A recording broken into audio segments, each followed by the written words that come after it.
gente, tudo bem? Olha só, estou aqui de volta agora com o podcast Viva o Novo e hoje eu estou com convidados aqui muito especiais.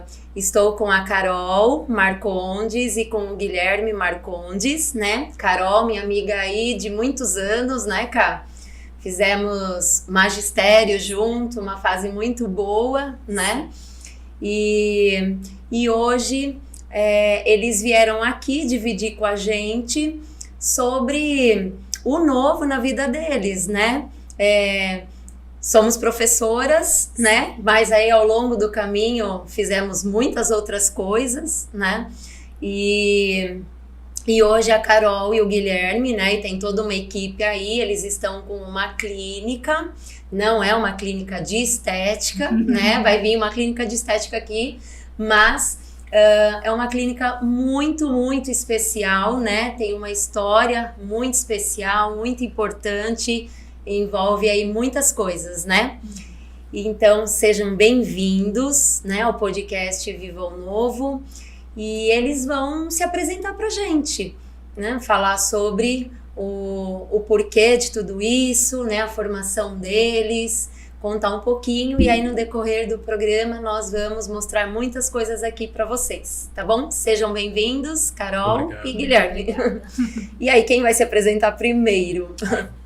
Pode começar.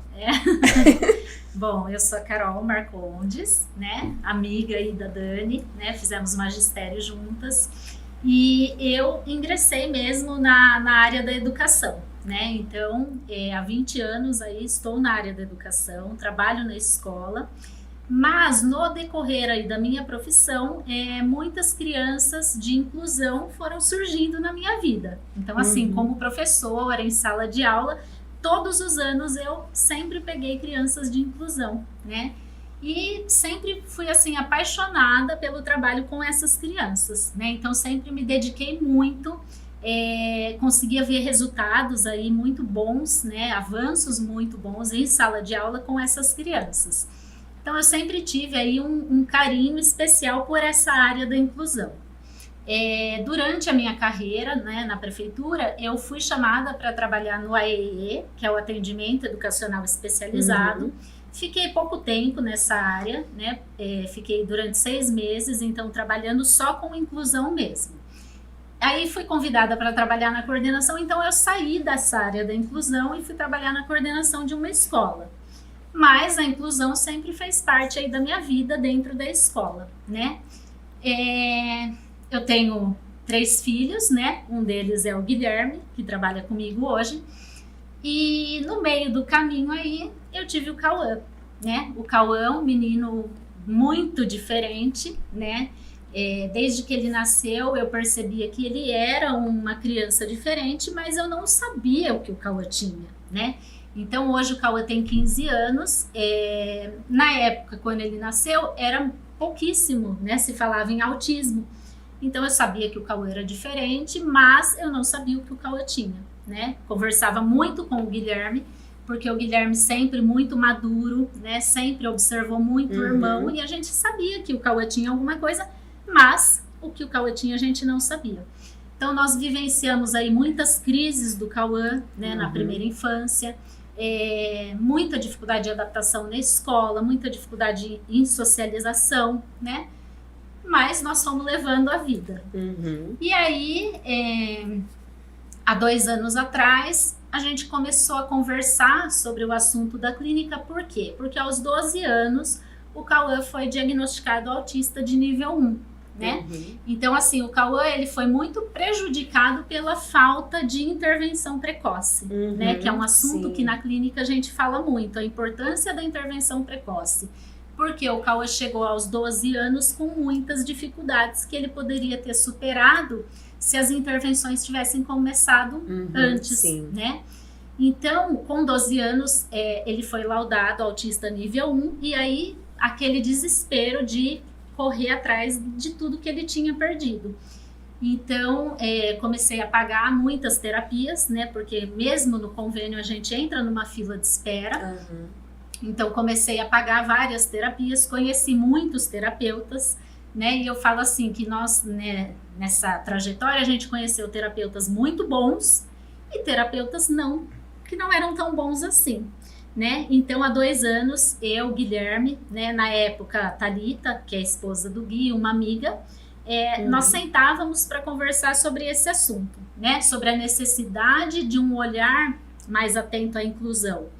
E aí nós tínhamos um espaço e começamos a pensar, nossa, de repente... E se a gente fizesse uma clínica? E se a gente, né, começasse a trabalhar com isso? Na época o Guilherme trabalhava somente com adultos e ele falava, nossa, será que eu vou dar conta disso, né? Não, tava até um pouco mais distante, né? Bom, deixa eu só me apresentar primeiro, né? Vamos pular essa parte. Eu sou o Guilherme, sou filho da Carolina, sou psicólogo clínico atualmente, trabalho principalmente com crianças, né? Trabalho com adultos também, mas o nosso grande foco, acho que dá um spoiler aí, mas é mais ou menos como minha mãe estava falando, então o nosso grande foco é pautado justamente nas deficiências, né?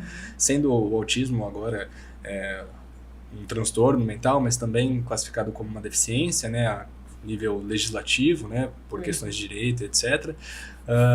Então esse é o nosso grande negócio, né? Quando a gente começou a falar sobre ter a clínica, poxa, eu nem psicólogo clínico era, né? Eu era psicólogo de RH, eu trabalhava em organização, então estava cogitando sair da organização, começar a atender, porque na verdade, falando um pouquinho sobre a minha trajetória agora, né? Quando eu comecei a fazer faculdade, enfim, a gente, não sei se todo psicólogo é assim, mas acho que muito psicólogo tem aquela ideia do divã, né? Aquele negócio de... sim. E eu, poxa, não fui diferente disso. Quando eu comecei a minha graduação, eu pensava, não, vou trabalhar com adultos, perguntando o que eles sentem sobre isso, essas coisas assim. Que é um trabalho totalmente diferente do que eu faço agora, porque com criança a gente não faz isso, né? E... Nem consegue, né? Nem consegue, justamente. Então, pensando assim no começo, né, nas primeiras vezes que a gente se reuniu, lá no apartamento ainda, poxa, uns 3 anos atrás, mais ou menos. A gente marcava café da tarde para falar sobre isso. Que legal. E aí foi surgindo essa ideia. Tanto é que quando minha mãe falou assim, não, mas eu queria abrir uma clínica para trabalhar com criança, eu falei, então a gente vai ter que procurar um psicólogo. Né? Porque eu não pensava em mim como psicólogo de criança, né? E você acaba se envolvendo, né, de uma tal maneira que você acaba querendo mais, né? O que aconteceu é que a gente começou e a gente não tinha outro psicólogo, né, para começar. Então surgiu uma criança, surgiu a segunda criança e eu falei, não, beleza, eu vou atender então essas crianças. E eu comecei a pesquisar mais, porque aí assim, passando por uma próxima etapa, né, eu fui estudando sobre psicologia clínica, enfim, comecei a atender alguns adultos, saí de fato da organização, já estava atendendo. Aí depois disso a gente conseguiu concluir o espaço, né, porque levou um tempo, né, dessas reuniões, levou praticamente 1 ano e meio, 1 ano e meio, né? Olha. Das reuniões até nós reformamos o espaço que a gente tinha, né? Fizemos ali as adequações, então foi um processo lento ali. Eu até separei uma foto, né? O Cauã está aqui com a gente, né? Que ele fez questão de vir assistir. Mas separei uma foto, né? Que a Carol mandou, do Cauã, uns espaços ali da clínica, né? Produção, se você puder colocar pra gente a foto e a gente continua o nosso bate-papo. Tá lá. Então, ali o espaço, né? A gente pode estar comentando, esse é o Cauã. Você repara que esse é o Cauã, e foi assim que tudo começou, né? Essa foto é uma foto bem do início, de quando a gente iniciou mesmo foi do dia da processo. inauguração. Do dia da inauguração, né? Justamente. E, poxa, acho que é lindo de ver isso e quase nada disso a gente tem mais hoje em dia, né? É bem diferente essa prateleira. Acho que a única coisa que a gente manteve dessa organização foi a parede e talvez a mesinha, né? Que a gente ainda usa. A mesinha, mas a gente usa em outro espaço. Então, ela já não está mais nesse... a gente precisou fazer algumas adequações, né? Essa prateleira que ficava no chão, a gente percebeu que não fazia muito sentido, não era funcional. Na verdade, na inauguração, essa sala era a sala de dinâmica. E aí a gente viu que não era adequado esse espaço para a sala de dinâmica. Então hoje essa sala não é mais nesse espaço, ela é em outro lugar. Talvez até tenham fotos depois que... porque a clínica ela cresceu, né? Sim. E eu acho que porque vocês praticamente é uma família, né? Vocês trabalham em família, né? Sim, totalmente. E não tem como dar errado, né? Quando a gente está entre família. Você quer falar ou eu falo? Pode falar. Então, eu acho que assim, cara, realmente a gente não está dando errado, né? A gente está dando super certo, meio o contrário disso, mas eu acho que a gente precisou criar uma sinergia que não existia, né? Assim, a sinergia entre uma mãe e um filho é algo que existe sempre, ou, por exemplo, entre um marido e uma esposa, né? Como é o nosso caso, de trabalhar entre família, mas a gente precisou criar uma sinergia para trabalhar em equipe, porque o trabalho exige isso, é uma coisa diferente, né? Porque às vezes a gente está ali numa reunião de família e, poxa, surge algum assunto da clínica e demorou até a gente começar a se policiar e falar assim, não, mas vamos tentar falar de família e não falar de trabalho. É porque a gente também tem que estar bem preparado, né? Porque ali envolve sentimentos, né? Muitas coisas eu também sei assim, porque eu ainda estou na escola, né? Dou aula uma vez por semana, mas às vezes a gente acaba absorvendo, né? E a gente tem que estar muito bem, né? Pra gente poder lidar com tudo isso, né? Às vezes nem tanto pela criança, mas mais pelos pais, né? Que eles acabam ficando fragilizados, né? No começo, né? Fica impactado ali no início, assustado, né? Acho que seria mais ou menos isso. E depois, no decorrer do tempo, de todo o processo, né? Aí vão aceitando, igual assim, no caso, vocês, né? Vocês têm que estar ali bem, né? Mentalmente, emocionalmente, né? De todas as formas, para ser forte, né? Ali, para estar sempre bem. E a gente fala assim, nós precisamos, assim, estar muito alinhados. Sim, né? sim. Então é o que o Guilherme falou, até a gente entender que ali dentro, tudo bem, nós somos família, mas nós somos profissionais, né? Não mãe e filho. Sim. Né? Então, assim, foi um processo também, né? No começo, a gente acabava tendo alguns atritos e discussões, assim, mais como família mesmo. E aí... Porque, imagina, né? A gente tem um conflito de ideias, né? Então, de repente, às vezes a ideia é simples, esse quadro vai ficar aqui. Não, esse quadro vai ficar aqui. E aí, deixa de ser uma discussão de mãe e filho e passa a ser uma discussão de sócios, passa a ser uma discussão de profissionais que trabalham juntos. E, por que não vai ficar aqui? Por que é melhor ali? Por que desse jeito não tá legal? Né? Então, mexe com muita coisa. Acho que a gente nunca falou sobre isso, né? Tão abertamente assim, mas foi um processo Sim, foi um processo. Bem legal, né? E assim, eu acho que hoje nós estamos bem, assim, a gente consegue discutir casos da clínica, a gente sempre discute em equipe mesmo. Então, assim, a gente consegue sentar, as reuniões a gente faz dentro da clínica, então a gente não... é uma reunião de família? Reunião de família. Então, assim, é reunião da clínica, é dentro da clínica para falar de assunto profissional. E ali a gente só fala assuntos profissionais. Mesmo que a reunião vá até, sei lá, 10 horas da noite no sábado, a gente não tira isso de lá de dentro, porque acaba... compromete, né? O nosso vocês souberam dividir certinho o pessoal e o profissional. A gente está aprendendo, né? Mas é um processo. É por conta de ter essa intimidade, né? Por ser família, né? Às vezes, quando não a gente acaba aceitando e não acaba batendo de frente, né? Mas aí, como é família, a gente às vezes acaba batendo de frente. Mas hoje a gente tem, né, discutido, assim, casos de crianças. Então, por exemplo, o paciente é meu, mas a gente discute isso em equipe. O paciente é do Guilherme, a gente também discute em equipe. Né? E acho que aí daí, acho que a gente pode tirar um gancho para falar também da importância desse trabalho multidisciplinar, né? Porque a minha mãe trabalha com uma área, né, que é a psicopedagogia, a educação especializada, né? A Thalita, minha esposa, também trabalha com psicopedagogia, com neuropsicopedagogia. Eu trabalho com psicologia. Então são áreas de conhecimento distintas. E logo o trabalho que a gente realiza também é um trabalho distinto. Então, quando a gente fala sobre um caso, né, cada um de nós tem uma visão diferente sobre aquele caso. E isso agrega demais no processo. Né? Porque, de repente, eu tô olhando, por exemplo, poxa, só para, acho que contextualizar, né? Dentro da área clínica, nós utilizamos muitos protocolos de avaliação. Né? E, por vezes, o protocolo vai cobrar alguma habilidade da criança e às vezes, esse protocolo veio lá dos Estados Unidos, ou veio lá de Portugal, veio de outro lugar. Ele foi adaptado para o Brasil, mas tem algumas regrinhas. Por exemplo, essa criança, ela já tem domínio total da tesoura aos 4 anos de idade, né? poxa, será que a gente cobra isso dela aqui nas escolas? Será que ela tem oportunidades de praticar? Será que ela realmente deveria saber? Então, essa é uma coisa, é um fato real, né, que já aconteceu, de eu me deparar com um caso assim e falar assim, puxa vida, esse paciente ainda não tem essa habilidade, né? Será que ele tá atrasado? Será que não? E aí, de repente, surgir a minha mãe, ou surgir a Thalita e falar assim, olha, realmente ele não tem que ter essa habilidade dominada, porque pelo nosso currículo a gente não cobra isso, né? Então dá pra ficar um pouco mais tranquilo, ou dá pra mudar totalmente, de fato, né, a visão do caso. Sim. Então você deixa de olhar pra criança com aquele aspecto único da psicologia, ou único da psicopedagogia, né? E a gente consegue olhar de forma mais ampla. Isso é muito legal, muito legal.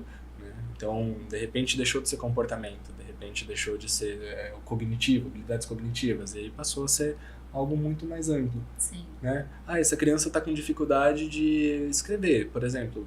E aí surge eu falando, mas será que é um processo atencional? Será que é cognitivo? E às vezes tem a questão da sensibilidade também, né? Tem criança que tem a sensibilidade do toque, enfim, né? Depende de... Sim. Varia muito de transtorno para transtorno, né? De criança para criança, justamente. A gente fala muito sobre esse olhar individualizado mesmo, né? Porque assim, na clínica nós temos diversas crianças autistas, mas nenhuma criança é igual a outra. Sim, né? sim. Então, assim, a gente também fala muito sobre a importância desse olhar, né? O olhar atento àquilo que é particular de cada um. De cada um. Né? Eu separei uma foto também da equipe, né? Produção poder colocar pra gente, né? Essa foto é muito legal, as duas, né? São fotos... Ali onde tá escrito equipe em cima é a que tá mais completa, né? E aí tem pessoas ali do... Na verdade, a foto ali, a primeira, né, que tá escrito equipe, foi no dia da inauguração, né? Então tem pessoas da equipe e da família também, né? Então ali tem a Cláudia, né? Que a Cláudia, ela é uma professora de matemática. Então a gente trabalha com a questão das terapias, mas a gente também tem o reforço escolar, né? Foi uma necessidade que a gente viu aí no decorrer do tempo, porque muitas famílias procuram a gente para reforço, né? Então a Cláudia, ela é professora de matemática, né? A gente atende essa especialidade lá também. Aí tem a Thalita, tem a Cíntia, né, que também são pessoas que trabalham com a gente. E na segunda foto tem o Rodrigo, que é o rapaz que está com o violão, que é musicoterapeuta. Porque quando nós inauguramos a clínica, a gente não tinha essa especialidade ainda, né? E aí, na segunda foto, falta a Cíntia, né? A Cláudia tá lá, mas a Cíntia tá faltando. Então... são fotos bem diferentes. Eu acho que é muito legal olhar para essas fotos, porque dá pra gente perceber a mudança, né, que aconteceu com o passar do tempo mesmo. Eu acho que na segunda foto, a gente tá muito mais consolidado, até visível isso, né? É uma foto... Foi um dia super divertido, né? É um piquenique proposto...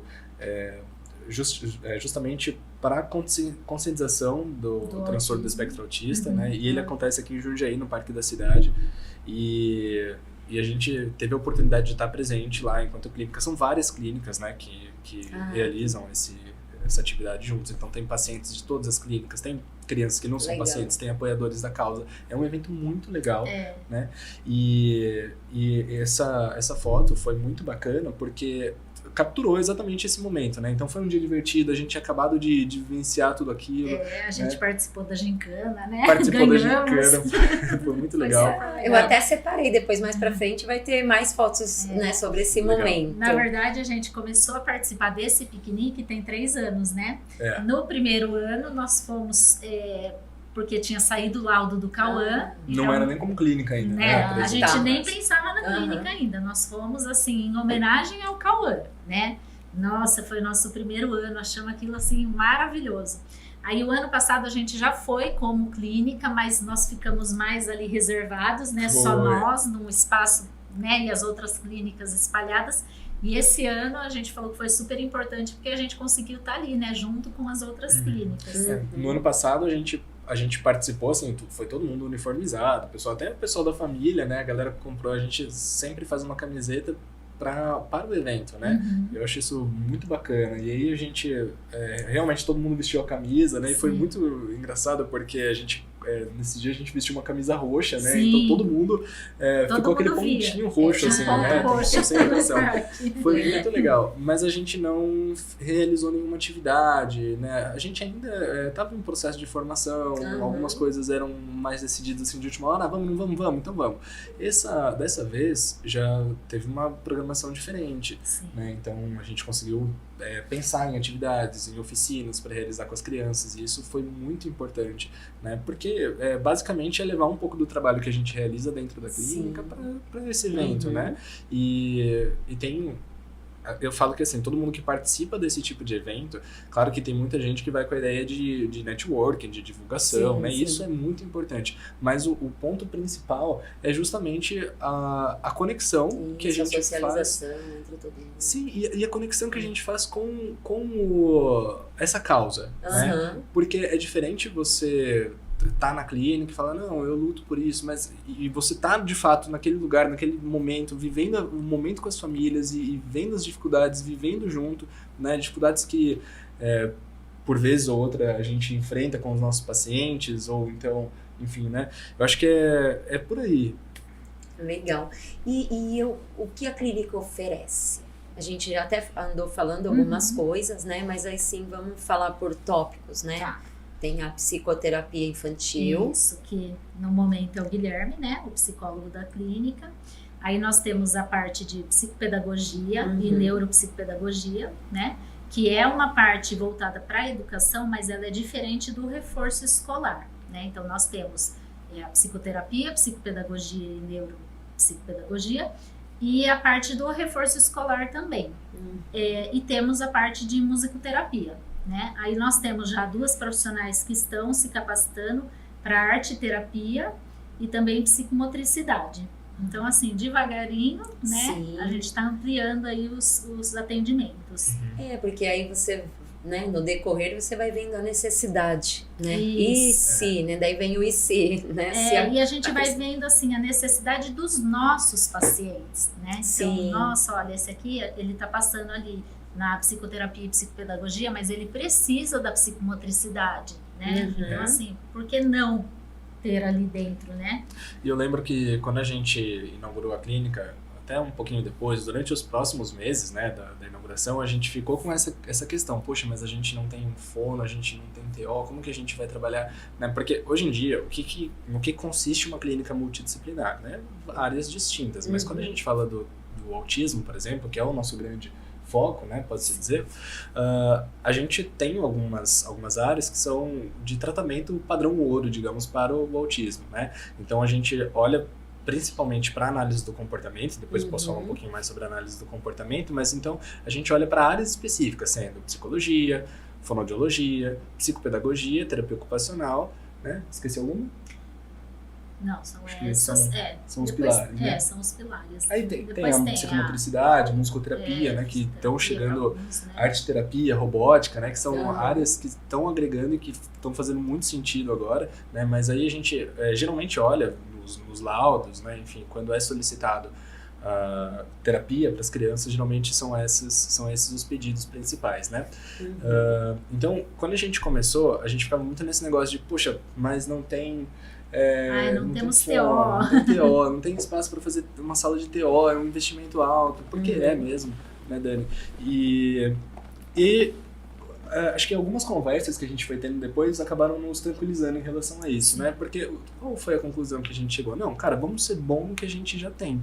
Né? Então, não adianta a gente querer abraçar todos os serviços de uma vez, porque a gente não tem condições, a gente não tinha naquele momento momento condições de abraçar outros serviços. Agora a gente está conseguindo ampliar mais, mas na época não. Então o que a gente poderia fazer? Então a gente poderia ser bom no que a gente já tinha. Então psicologia, psicopedagogia, vamos se especializar nisso, vamos fazer a clínica crescer em torno disso, né? E aí depois a gente vai olhando para as outras áreas, que é o que a gente está conseguindo fazer com mais tranquilidade agora, né? E acho que é mais ou menos esse o caminho, né? Sim. Porque de repente você olha para uma clínica consolidada no mercado, que já tem todas as áreas, né, de especialidade, e fica um pouco distante, né, do que a gente consegue fazer no começo. Mas é aquilo que a gente sempre fala, né? Quando a gente tem uma causa, quando a gente tem um propósito, é uma coisa maior do que isso. Sim. Né? E assim, então, pensar sempre, né, uma conversa que a gente tem é no atendimento com qualidade. Né? Sim. Não é aquele atendimento a atender por atender. Exatamente. Né? Porque assim, como mãe, eu vi muitas vezes o meu filho dentro de uma sala de TO brincando de massinha. Né? Então assim, o atendimento pelo atendimento. Não é isso que a gente quer. Né? Então é o que o Guilherme... Por mais que a gente saiba, TOs que usa a massinha e faz que é sentido. muito bom, né? Mas eu tô citando aqui Sim, mas atender, passar Sim, uma hora por semana isso, brincando de né? massinha não faz sentido. Então assim, o que a gente fala muito é fazer muito bem aquilo que a gente sabe. Então qual é a nossa formação? Né? O Guilherme é psicólogo, sou psicopedagoga, então a gente precisa ser muito bom nisso. Não dá para ser bom, você tem que ser muito bom, né? Você tem que conhecer muito do assunto. Então assim, a gente estuda muito. Aparece congresso, nós vamos pro congresso, né? Inclusive a gente vai aí, a equipe se dividiu, eles vão para um congresso e eu e a Cláudia vamos para outro aí futuramente. Apareceu um curso, a gente faz curso. Muitos pacientes com TDAH, então vamos estudar mais sobre o TDAH, né? Então assim, é estudar e ser muito bom naquilo que a gente faz. Né? Eu até separei uma outra foto, né? Da missão, coloquei missão da clínica, mas eu legal. coloquei essa, né, sobre o que a gente estava comentando, né, desse encontro, né, olha, as camisetas. As camisetas roxas. Até eu coloquei ali, acho que uma foto de Halloween, mas assim, eu coloquei mais por conta dessa interação, dessa socialização, né, dessa união entre todos aí. Se a produção puder passar para a próxima, porque já nós vamos fazer um intervalinho, né, sobre aí o que a clínica, coloquei algumas atividades, né, vocês fazendo muito legal. algumas Sem atividades. Divã, né? Sem divã, O Guilherme atende nessa sala, essa sala não tem mesa, não tem cadeira. É ótimo, é assim que eles passeio. ficam em casa, né, brincando na sala, legal, no chão do quarto. E agora que eu vi que acho que não por acaso vocês selecionaram 3 fotos que as crianças estão utilizando essa areia divertida, né? E parece até uma coisa, porque a gente falou sobre a massinha agora na TO, e acho que é até interessante puxar um gancho agora para falar sobre isso, Dani, se o tempo permitir, Sim. que é sobre a utilização desse tipo de material, né? Então a gente viu lá, por exemplo, materiais relacionados à arte, uma das crianças pintando, né? As outras brincando de areia, brincando de massinha, né? E existe um estímulo sensorial muito importante no que tange as brincadeiras de areia. O que eu quero dizer é que, assim, toda brincadeira que a gente faz dentro do setting terapêutico precisa ter um sentido, né? Então, a gente não vai utilizar, por exemplo, qualquer jogo para qualquer criança. A gente não chega... O objetivo não é esse, né? Chegar na terapia, então, vou passar uma hora brincando lá com o tio. E eu até brinco muito com isso, porque às vezes... por exemplo, tem um paciente que eu atendo que a irmãzinha tem vontade de fazer terapia comigo. E eu sempre falo para os pais, é legal, mas o objetivo não é a gente sentar e brincar, né? Tudo que a gente faz na brincadeira tem um motivo por trás. Então, de repente a gente tá brincando de areia e a criança consegue falar, por exemplo, eu tenho muito medo de praia, né? Eu não gosto de areia porque me dá aflição, a textura da areia me dá aflição. Então, todas as brincadeiras são muito valiosas. Sim. Tá? Até mesmo para aquelas crianças que não falam, né, não falam nada, todas as brincadeiras fazem muito sentido. Às vezes um jogo de encaixe, como apareceu ali também do cubo, né? Então a gente está trabalhando habilidades cognitivas. Parece uma coisa simples, né, esse cubo. A gente é adulto, a gente olha para aquele cubo ali do meio e fala, nossa, é uma brincadeira comum, mas não, imagina que você precisa... Acaba sendo desafiador. É muito desafiador. Né? Olha, pra gente é tranquilo, porque a gente já interpreta símbolos, a gente já consegue entender. Mas imagina que para uma criança que não faz isso, precisa descobrir o que é um quadrado, o que é um círculo, o que é uma estrela, o que é um hexágono, né? Então, e você precisa rastrear todas essas formas e encaixar a forma no lugar correto. Essa é uma atividade super complexa, né? Eu até separei na próxima foto, que é a última antes do intervalo, tem né? Outras atividades aí também. Legal. Sim. Inclusive aí tem atendimentos psicopedagógicos, né? Então, assim, na psicopedagogia a gente também usa muito o jogo e o brinquedo como recurso, né? Mas a gente não pode ficar só nisso, né? E assim, quando eu falei sobre a massinha, no caso do Cauã, por exemplo, não cabia, por quê? Porque era um adolescente que não conseguia tomar banho sozinho, não cabia ele ficar 1 hora brincando de massinha. E aí entra o que a gente fala sobre o olhar atento. Qual é a necessidade de cada criança? qual é a necessidade de cada paciente, de cada adolescente que está ali na nossa mão, né? Então, na psicopedagogia, a gente também usa o jogo como recurso e até para estimular, né? Então, assim, como na área de reforço, psicopedagogia, você precisa usar ali o caderno, você precisa fazer atividades mesmo, então o jogo ele acaba sendo um recurso para estimular e para desenvolver habilidades, né? Coordenação motora, né? Raciocínio mesmo. Então, assim, a gente usa sim esses recursos, mas sempre pensando na individualidade da criança, né? Isso aqui vai fazer a minha criança avançar? Porque dar um jogo por dar não cabe em terapia, né? Bom, nós vamos fazer um intervalinho agora e aí depois nós vamos voltar falando sobre os diferenciais da clínica, né, os principais perfis, né, que vocês atendem, sobre a importância, né, você já até comentou, mas da intervenção precoce, né, então tem bastante coisa ainda aí pra gente estar falando, tá bom? Então a gente volta daqui a pouco. Bom, voltamos, né, nós vamos dar continuidade agora. Aqui dentro do que a clínica oferece, né, tem a terapia ABA, né? O que seria? Como que vocês trabalham esse método? Então, na verdade, todos os profissionais da clínica são formados como terapeutas ABA também, né? Como é uma ciência aí, né, que é voltada bem para essa questão da intervenção com as crianças autistas. Então, todos nós fizemos, né, temos a formação em ABA. E aí, cada um atende na sua especialidade, né? Então, o ABA não é uma especialidade, né? Cada especialista tem ali a formação. Isso. O ABA é uma ciência, né? Basicamente, a gente... o que é o ABA? Né? Acho que para ficar bem claro, eu sempre explico isso para os pais nas entrevistas iniciais. É muito importante todo mundo saber o que é. Porque quando você sai, por vezes, de um diagnóstico, né? Acabou de receber o diagnóstico lá do filho, fala, olha, vai precisar de psicologia ABA. O que é isso? Né, psicologia ABA? Porque até então a gente sabe, tem um psicólogo, né? Tem o fono, tem a psicopedagoga, mas o que é o ABA? Né? Então o ABA é a análise do comportamento. É uma ciência na qual a gente trabalha o reforçamento de comportamentos legais que a criança tem e também a retirada de comportamentos ruins, né? Comportamentos inadequados que a gente... por exemplo, tá? A criança não fala, não se comunica, né? E aí toda vez que ela quer algo, ela precisa bater em alguém, ela chora, ela fica muito frustrada, por vezes porque ela não consegue se comunicar, ou por vezes porque ela tem dificuldade com a frustração, né? Imagina, se a gente que é adulto tem dificuldade, uma criança então, ainda mais uma criança neurodivergente tem ainda mais. Então, o que a gente vai fazer? O que o ABA vai possibilitar pra gente? Né? Vai possibilitar um ensino de habilidades que sejam mais adequadas, que façam mais sentido, né? Agora, olhando um pouquinho mais para essa área, para essa parte técnica, né, da coisa, a gente... Tudo, absolutamente tudo que a gente faz, todo comportamento que uma pessoa tem, uma criança tem com a gente no atendimento é selecionado, né? Ou seja, a gente vai querer que esse comportamento aconteça mais vezes ou não, esse comportamento não é legal. Então, por exemplo, a criança não pediu por favor, ela tomou da minha mão um objeto, isso é legal? Não, por que não é legal? Mas ela é criança aqui, tudo bem, mas... Se a gente não ensinar, daqui 5, 10 anos, ela vai fazer a mesma coisa, e aí não vai ser legal. Né? Imagina, se for uma criança de 5 anos, não foi legal, mas é aceitável. Agora um adolescente de 15 anos, né? Chegar num ambiente, não te dar bom dia e tomar um objeto de você não é legal.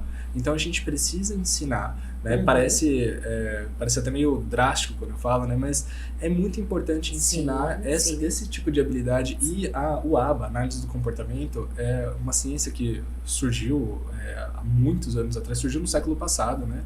Ou há 2 séculos atrás, mas não mais do que isso.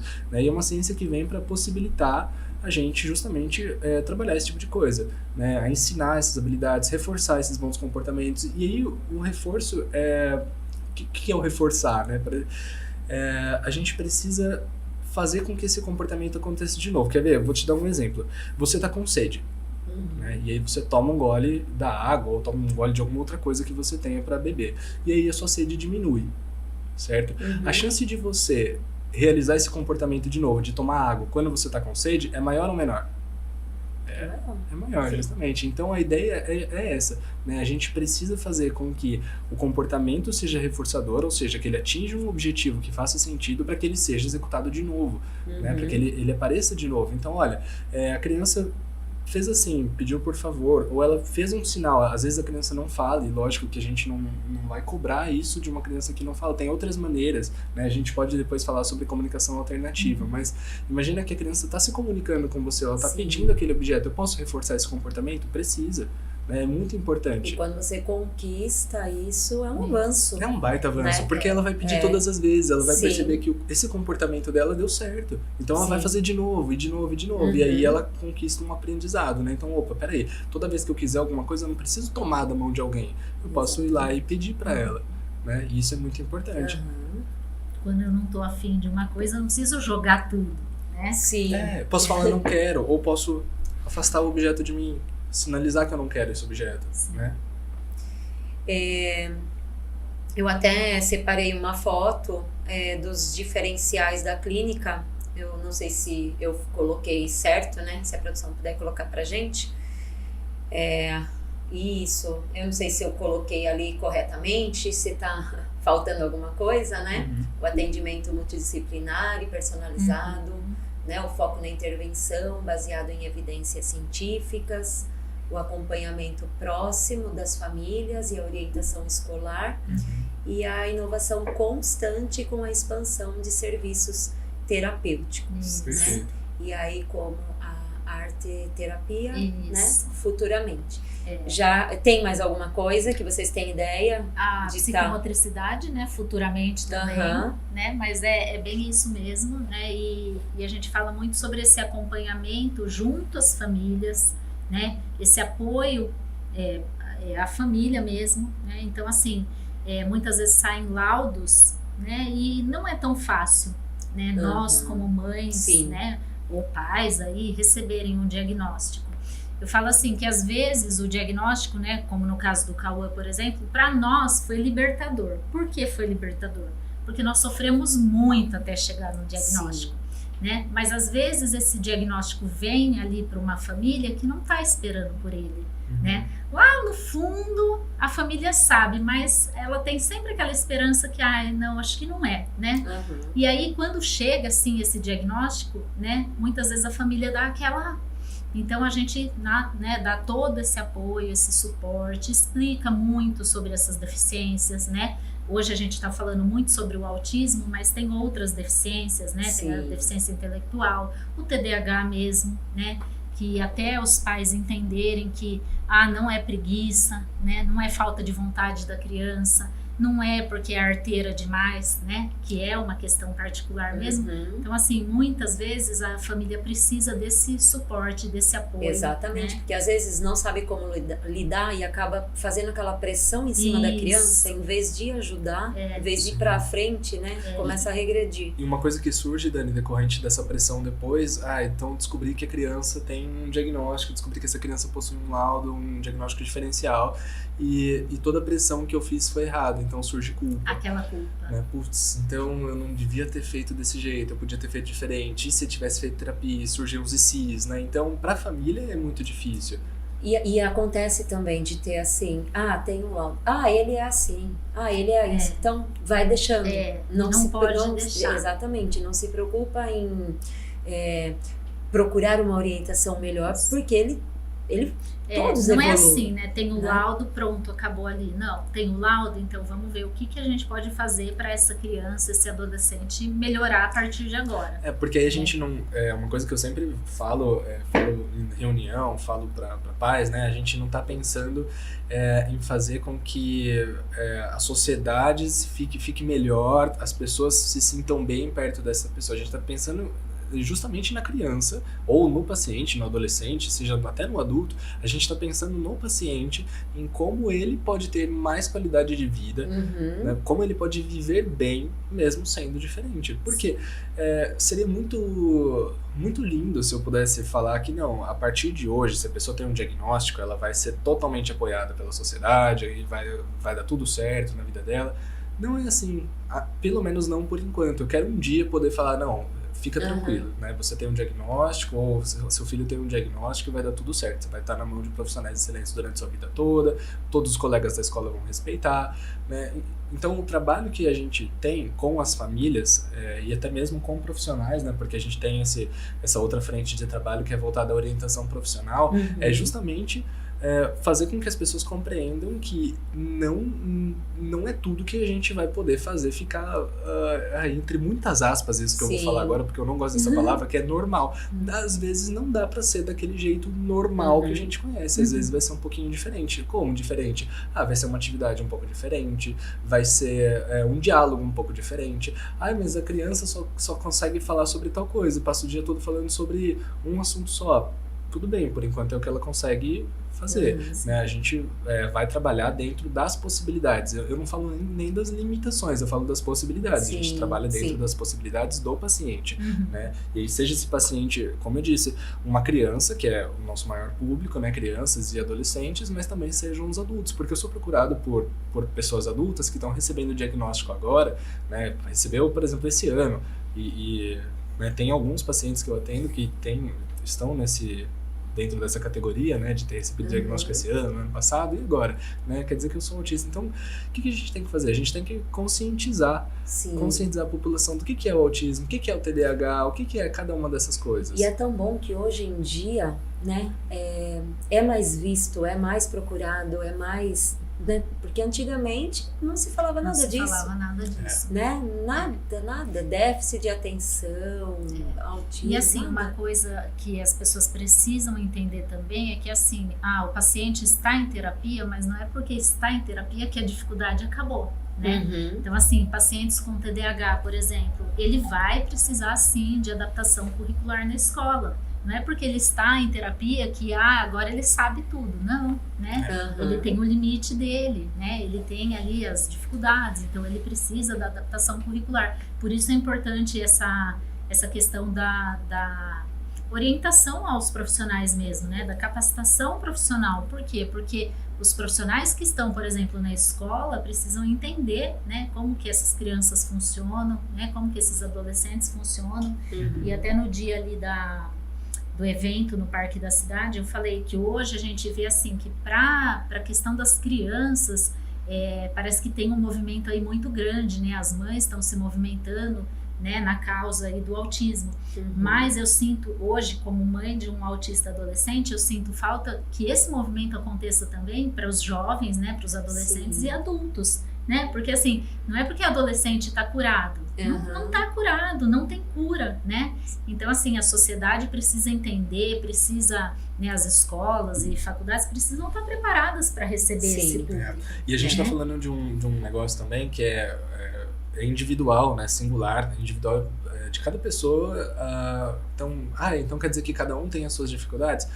De certa forma, sim, né? Claro que nós temos um manual diagnóstico, né, que é o DSM-5 atualmente, que tá na 5ª edição, né, que é o Manual Diagnóstico Estatístico de Transtornos Mentais. Então, nesse manual, a gente tem informação sobre todos os transtornos mentais, por exemplo, o TDAH, por exemplo, o TEA, né, por exemplo, o DI, né, que é deficiência intelectual. Então, a gente tem informação sobre todos esses transtornos e deficiências, né, e lá nós temos sintomas possíveis. Por isso não é tão subjetivo assim, por isso que a gente pode olhar para algumas características e falar, olha, esse indivíduo tem características de autismo, né? Porque não é tão subjetivo, a gente consegue olhar para algumas coisas e falar, isso se encaixa nisso, isso se encaixa nisso, né? Mas quando a gente fala sobre individualidades é porque fulano é autista, o filho dele também, mas conheci outra pessoa que é autista e não tem nada a ver. Então, a gente tem essa tendência de comparar as pessoas e isso é um grande risco. E é uma régua, né? É uma régua.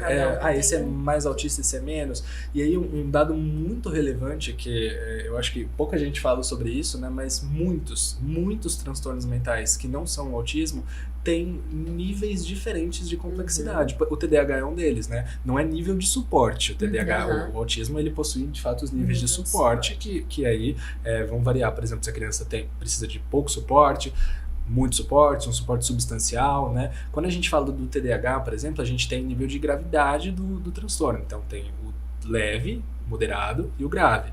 Assim como o famoso TOD, né? O transtorno de oposição desafiante. Tem leve, moderado e grave. Sim. Então, mas essa criança não tem TOD porque ela só apresenta esses comportamentos disruptivos, né? Esses comportamentos de agressão e tudo mais em casa. Então, a educação da família que não é boa. Não, o nível leve, a classificação leve do transtorno de oposição desafiante indica que esse paciente vai apresentar em pelo menos um lugar. E se ele apresenta em casa, se ele apresenta a quantidade de sintomas necessários em casa, e eu percebi que mesmo depois de muita intervenção com esse paciente, depois de orientação parental, a família está aplicando coisas diferentes, mas ainda assim esses comportamentos persistem, não é uma educação ruim. Né? Existe alguma coisa que precisa ser trabalhada. Por isso é tão importante esse tipo de estudo, né? Porque pra gente não correr o risco de achar uma coisa que vem da nossa cabeça, não né? Não dá pra achar. Não tem margem pra achismo, né? Não tem mais, a gente tá em 2025, né? Não tem mais margem pra achar coisas sobre algo que é ciência, que todo mundo já sabe, que tem diversos livros e manuais escritos, a gente tem informação, né? Então, o autismo tá aumentando mesmo. Na verdade, tá aumentando a quantidade de diagnósticos. Tem diversos motivos pra gente ver esse aumento na quantidade de diagnósticos, né? Não dá pra gente falar que é porque agora é modinha, por exemplo. Sabe? Essas coisas assim. Então a gente precisa fugir disso, sabe? Sair disso. Sim. Talvez porque tá mais em evidência e o pessoal procura mais, né? Saber. A palavra diagnóstico, seja para qualquer, né, coisa assim, acaba assustando, né? Sim. Então aí vocês que estão mais assim em contato, às vezes acontece de alguma mãe, alguns pais não aceitarem, né, serem resistentes a... Sim. Né, já aconteceu? Já aconteceu aí inclusive durante os anos aí dentro da escola, né? A gente vivencia isso, tem sim, né? Essa recusa muitas vezes, mas na verdade a gente fala que é aquele processo de luto mesmo, né? Porque a mãe, ela idealiza o quê? O filho, né? Normal, aquele filho que não tem nada, que não vai dar trabalho, né? E de repente quando ela tem ali um diagnóstico fechado, é isso mesmo. Então, algumas mães, e hoje eu digo que é até mais fácil essa aceitação, acho que porque nós temos mais informação, mas assim, tem aquele processo de luto, né? Poxa, é isso aqui. Agora... Que começa justamente na negação, né? Então, não, meu filho não tem... o médico falou que tem deficiência intelectual. Pum. Né? Não, meu filho não tem nada.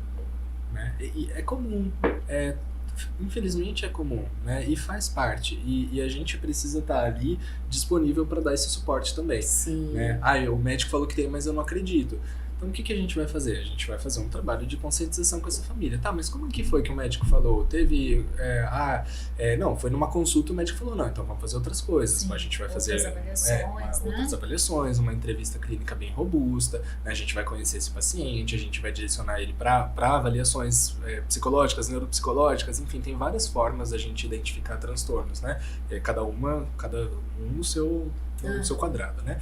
Mas isso é muito importante, e acolher essa família, né? Olha, ele não tem, então calma aí, vamos entender direito, ele não tem, e não simplesmente falar assim, não, mas realmente ele tem sim. Primeiro a gente tem que estar do lado, né? Esse é o nosso trabalho como e assim, uma coisa que eu costumo falar para as mães é assim, a criança que você tem é essa, ela não vai mudar porque você recebeu o diagnóstico, né? Então assim, o laudo, ele é um papel que diz ali o que o seu filho tem e te dá o norte, para onde eu vou agora, né? Sim. Eu vou para cá, vou para lá. Então assim, ele acaba sendo um norte mesmo, né? Mas a criança é aquela. Então eu sempre falo para as mães, o seu filho vai mudar com esse papel sem? Aí, não. Então, é isso, né? Só que agora você sabe, é autista, então quais as terapias ele precisa? E assim, uma coisa que a gente sempre fala muito para os pais é o quanto eles são capazes, né? Então assim, o quanto a terapia é importante, né? E o quanto as crianças são capazes de evoluir, né? E quanto são capazes de ter essa autonomia no futuro, né? Exatamente. Então assim, a terapia vai ajudar para que lá na vida adulta sejam adultos independentes, né? Que tenham autonomia, né? A não ser, assim, os casos que são mais severos, né, mais graves aí, que vão precisar sempre de um suporte maior. Mas tem muitos que vão se desenvolver e vão levar uma vida, né, assim, normal ali, né, na vida adulta.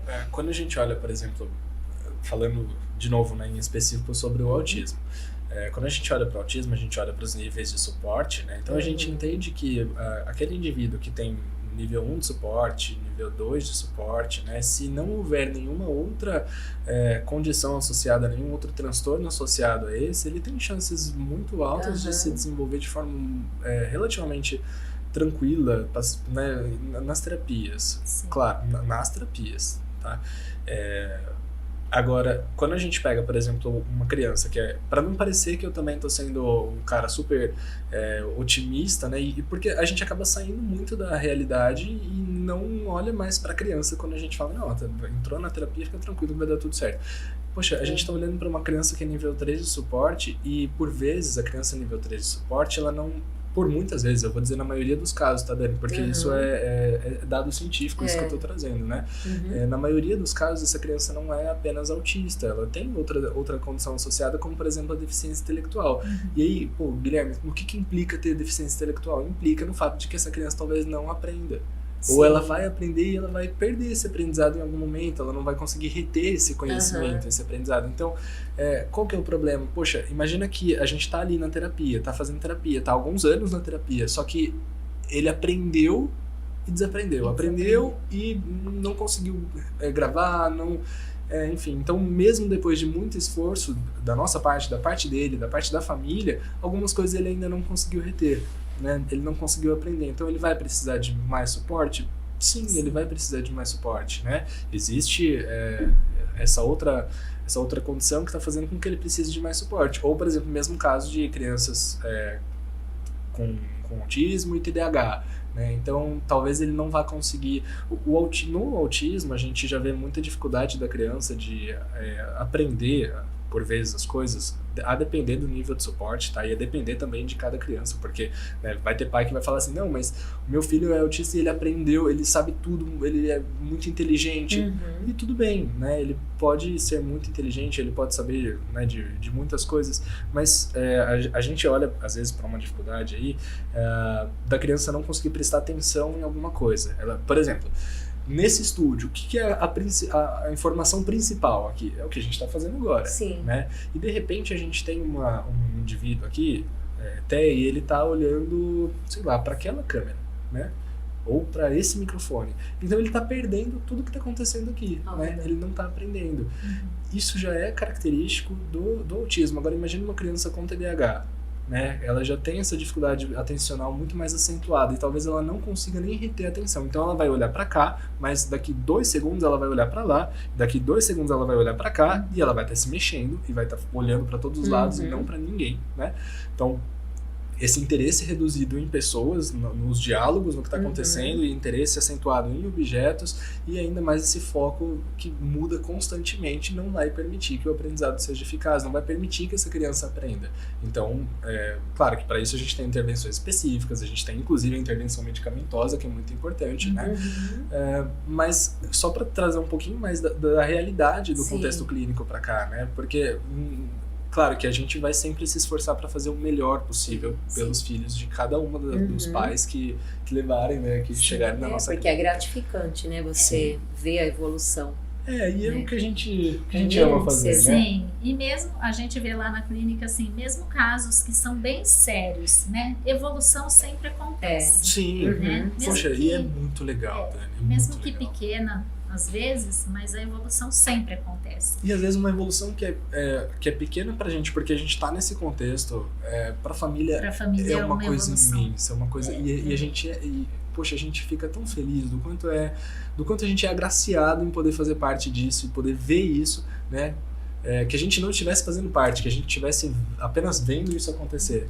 Já é ótimo, né? Bom, nosso tempo, né, já está no fim, já vamos encerrar. Se deixar, tem muita coisa, né, pra gente estar falando. São muitas experiências, né, para estar dividindo com o pessoal. Eu vou pedir para a produção deixar na tela a última foto, que daí, né, fala do endereço. Vocês estão localizados na Rua Capitão Curado, né, 730, na Vila Progresso. Ali está o Instagram, né, que vocês podem estar acompanhando também. Deixei aí uma foto bem bonita no final. E é isso, eu agradeço muito pela participação de vocês. Espero que a gente consiga alcançar, né, bastante pessoas que precisavam escutar isso, né, ver que não é um impedimento, né, procurar ajuda, tem que enfrentar, né, quando a gente abraça, a gente sabe que vai ser para frente, né, não vai voltar. Então sempre a ajuda, o mínimo que seja, né, é sempre bem-vinda, né, sempre ali vai ter um pouquinho de avanço que seja. Quando né? a gente nega, Dani, a gente não tem condições de fazer algo por aquilo, né? Mas quando a gente aceita, sim. Então, quando a gente aceita, quando a gente abraça, quando a gente vive aquilo, é quando temos de fato condição de fazer alguma coisa a respeito e de fazer com que as coisas deem mais certo, né? Fazer com que a gente chegue em algum lugar. Então, eu agradeço demais. Também, e olha, fiz aqui uma lembrancinha, né, que lindo. Para vocês, ó, uma plaquinha para vocês deixarem lá de lembrança, né, do podcast. Bati no microfone de novo. Eu olha que lindo. E é isso. Pra lá, pra cá. Pra lá. Achei muito lindo. Eu agradeço pela oportunidade da gente estar podendo compartilhar aqui com todo mundo. Agradeço os patrocinadores, né, o Colégio Integração, a Vivitur, a Rema, né, Rema Modas. Então, é isso. Espero que seja de grande valor o nosso podcast e vamos aí continuar divulgando partes dele, né, pra gente poder alcançar o maior número de pessoas possíveis, tá bom? Muito obrigada pela participação. E quem sabe até a próxima, né? Espero que sim. Tchau.